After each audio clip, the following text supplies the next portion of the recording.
Hi guys, welcome back to Rav's Retreat, my little home of wood turning. In the previous video we were looking at oil finishes, or some of the oil finishes that I use. So I thought in this video we'd take a look at some of the waxes that I use, the wax finishes. Or should I say a more descriptive definition of it would be hard and soft paste waxes, because of course, you know, I'm not going to show you hard wax sticks and such, but paste waxes, both hard and soft. Okay, so let's start off with the big green tin at the back. This is Fides and Sons. Now this is a very well rated wax, but personally I don't rate it very well at all. They've been making it for a long time, but I don't think it's got, you know, anything that's above the others going for it. In fact, I don't like it that much that now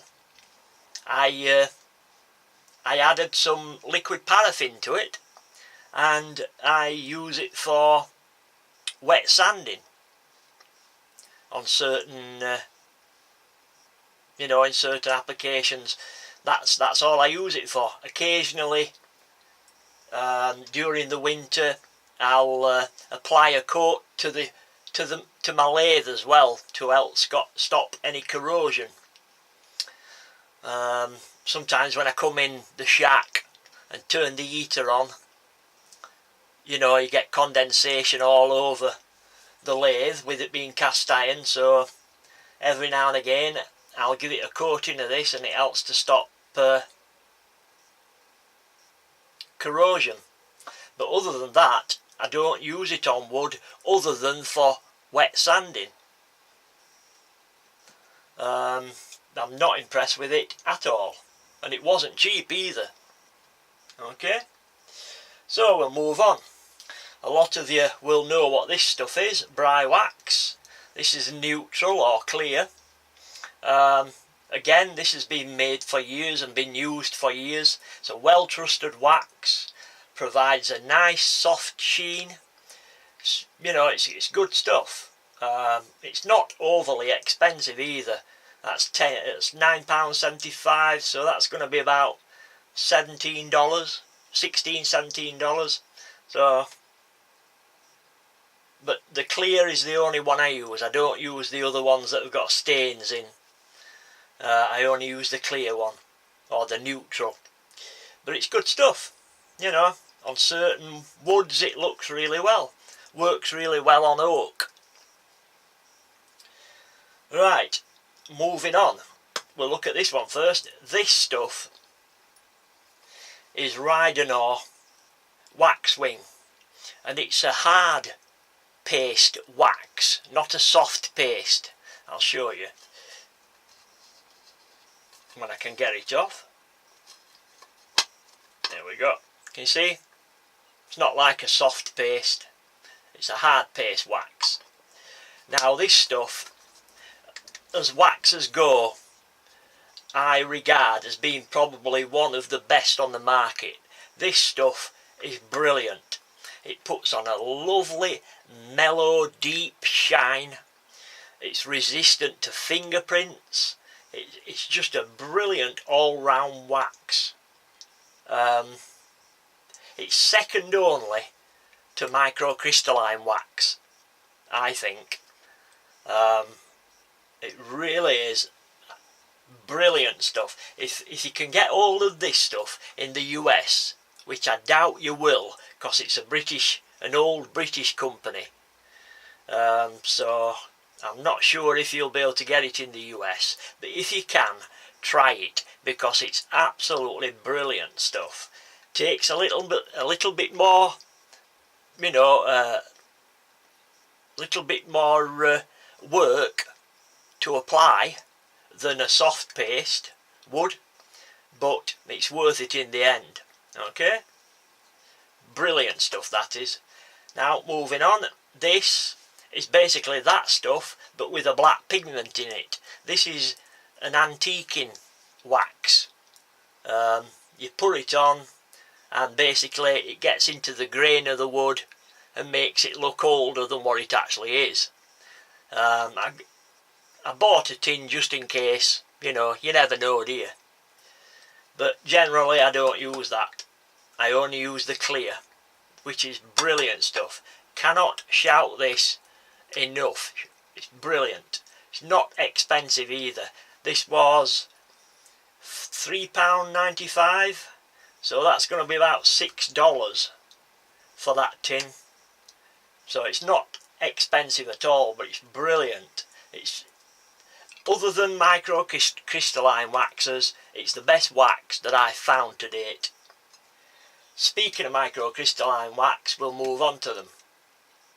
This is Chestnut's microcrystalline wax. How much for this? This is £9.95 for 225 millilitres. So as microcrystalline waxes go, it's actually quite a cheap one. It's pretty good.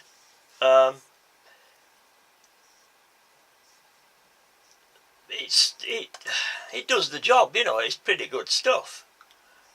But if you really wanted to knock somebody's socks off, you've got to go with Renaissance microcrystalline wax. This is the king of microcrystalline waxes. It is just awesome. You put this on a well sanded and polished wood and it will bring out that wood like nothing else. It's just awesome. You've got to have used it to understand what I'm talking about. It's just brilliant. This stuff is expensive though. I mean, really expensive. Well, in this you get 225 millilitres for £9.95. There's 200 millilitres and I got it cheap and it was probably about £18. Okay, the proper price of this tin is probably in excess of £30. So it's blinking expensive stuff, but when you see what it can do to certain woods such as cocobolo, if you turn a cocobolo egg and apply this, oh man, it looks fantastic and it feels fantastic as well. It's a tactile experience as well as a visual experience. It's just awesome stuff. Again, cannot sing the praises of this stuff enough, but it is extremely expensive. So of the waxes that I use, those are basically all of them, but these two are my favourites: the Renaissance microcrystalline wax and the Rydenor Waxwing clear wax. One's cheap, one's expensive. Take your picks. You can use this for other things as well. They use this in museums for preserving paper and parchment and stuff like that. So it tells you on the back, you know, they use it for all sorts of stuff, not just for wood. Right guys, those are some of the waxes that I use, but if you can drop on some of that, buy a tin, you'll not be disappointed.